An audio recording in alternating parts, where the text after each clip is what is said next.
শকুন উঠতে উঠতে দূরে পাহাড়ে এসে বসলো।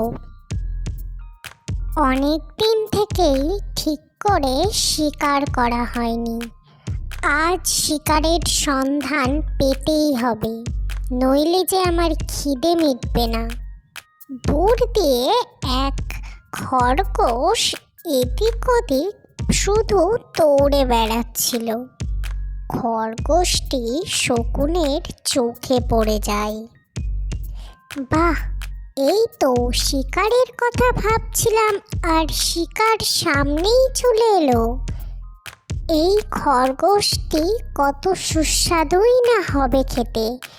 একে আমি যে কোনো ছলে হোক খেয়ে ফেলবো। দূরে বনের মধ্যে দিয়ে এক শিকারী যাচ্ছিল শিকার করতে। অনেক দিন তো হলো কোনো শিকার করিনি। আজ শিকার করে মনকে শান্তি দেব। দূর থেকে কোনো শিকার করার মজাই আলাদা। নিশানাটাও বুঝতে পারবো কতটা ভালো রয়েছে। শকুনটি নিচে এসে এদিক ওদিক উঠতে শুরু করলো আর ফন্দি পাততে লাগলো কি করে খরগোশটিকে সে ধরে নিয়ে যাবে।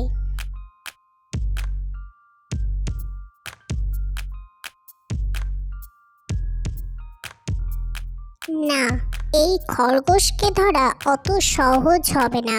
ও তো দেখছি এদিক ওদিক দৌড়ে বেরোচ্ছে।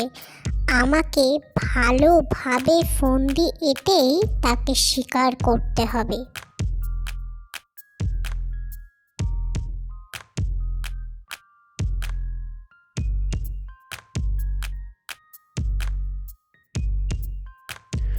হাঁটতে হাঁটতে তো বহু দূর চলে এলাম, কিন্তু একটা শিকারও তো চোখে পড়ছে না। কি শিকার করব আমি?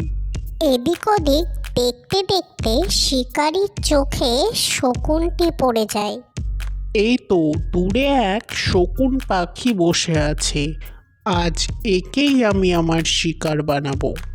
শিকারী জোরে সেই তীর ধনুক থেকে তীর ছোড়ে এবং সেই তীর গিয়ে লাগে শকুনের গায়ে। শকুনটি ওড়ার চেষ্টা করে, কিন্তু তীরবিদ্ধ হয়ে নিচে মাটিতে পড়ে যায়।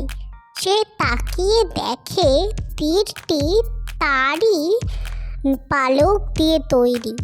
হে ভগবান, আমি চাইছিলাম অন্যের শিকার করতে, আজ আমি অন্যজনের শিকার হয়ে গেলাম। এবং এ কি খেলা! তার তীরটিও সেই আমার পালক দিয়েই তৈরি। থাকতে না পেরে কষ্ট পেতে পেতে শকুনটি মারা গেল। খরগোশটিও বনের দিকে ছুটে পালালো এবং শিকারী আবার অন্য কোনো পশু শিকার করতে গভীর জঙ্গলের দিকে ঢুকে পড়ল। এর থেকে আমরা একটা জিনিসই শিখতে পারি যে আমরা কখনো কখনো নিজেরাই নিজেদের শত্রুদের ধ্বংস করার সুযোগ দিয়ে ফেলি।